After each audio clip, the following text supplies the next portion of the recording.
Então, a acusação é sério,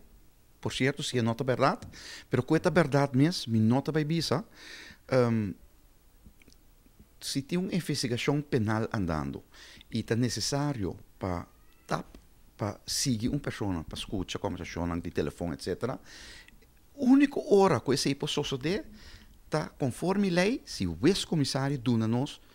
machtiging, luz verde, documento firma door o ex-comissário que autoriza nos para tap gente, para escutar gente, para seguir gente, etc. Está em verdade meio de comunicação que o Jaluna escreve, que nós está bezig contra a lei, RST está bezig contra a lei, está escutando gente, não? E que enfatizar, e essa é a única declaração que eu vou dar, que se é verdade mesmo, passou artículo minosa, se é verdade, que é verdade mesmo, a única maneira está que nós temos autorização de um